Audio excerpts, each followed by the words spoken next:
Hello everyone, this is Shadi Reis from SCAI 2024 scientific session. I'm really privileged to be with the shock chairs for a SCAI initiative.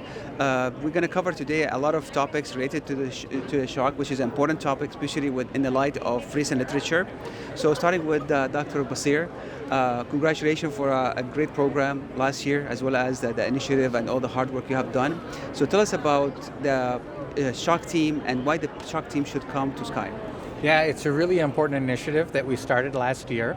So prior to the meeting, we have a pre-conference for one day where we get different teams to be able to come. It's a multidisciplinary group of people. We have nurses, techs, multiple physician providers, intensive care, surgery, interventional cardiology, heart failure cardiology, and critical care. Whoever from the team is leading the program can come. We work together to be able to share ideas, collaborate on how to improve all of the processes of care that are required for a complex cardiogenic shock program. So it's not just a presentation, it's actually the team meets and troubleshoot what issues they have to build the program. Yeah, this is a small group and workshop basically, where teams meet leaders within the field and try to help solve problems that are happening in their own institutions, and then sharing knowledge of best practices from one institution to another so that we can collectively grow the community together. Absolutely. Thank you so much, Dr. Basir. So I'll move to Dr. Alison DePont. So now 2025, the new shock team coming in, and then a meeting coming in. So tell us what's new in the toolbox. So our meeting this year, October 17th through 19th, is in Washington, D.C. And as Barbara mentioned, it's going to be team approach to taking care of shock patients. So we encourage everyone who comes to the team meeting to stay for the entire conference. And that includes didactics, as well as a lot of discussion. So a lot of practical tips related to taking care of shock patients, not only in tertiary care hospitals, but also talking about how to take care of those patients in hospitals that may not have surgical backup, for example, that have lower volumes and that have to transport their patients to a tertiary care hospital. There's focus on transporting patients safely, et cetera. So a lot of practical things related to taking care of shock patients in the community. Yeah. Can you remind the audience again when it's going to happen and where? So October 17th through 19th in Washington, D.C. Awesome. Thank you so much. Now, Dr. Sandeep Nathan, tell us about what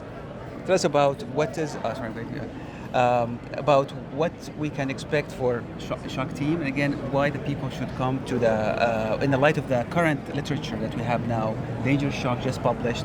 I know there is a lot of people kind of brought this kind of the concept of MCS early back. Do you think how this is going to be adapted in the practice going forward? Yeah, it's a great question. I mean, I think the number one reason that everyone should come to this meeting, because it's a fantastic meeting. It builds on the successes of all of the prior meetings that have been executed. And, I think that we've worked very hard with the entire group of contributors to try to address some of the shortcomings of the prior meeting, add in more sessions, minimize redundancy. And I think at the end of the day, in 2 short days, you get pretty much everything you need in your toolbox to go back and either start a shock program or improve the shock program that you already have. I will say, I don't want to speak for anybody else, but I think this is maybe the most important and exciting phase of shock care with the publication of with Dangerous Shock and all of the questions that additional questions that it raises. So I think there'll be a robust discussion this year about the early use of mechanical circulatory support. How does that look like, as you roll that out across the United States and really the world. Thank you so much, everybody. Really, all the shock work that have been done is getting a lot of attention, the publication as well as the workshop you do. And again, as you said, each health system has their own challenges, how to build a program, starting from nurses all the way to the ICU. So thank you so much for the hard work. And stay tuned for October 17 at DC. So bring your team, learn more about shock and how to build a program together. Thank you for watching us. This is Shadi Reis from SCAI-TV, a scientific session in Long Beach. Thank you so much. Thank you.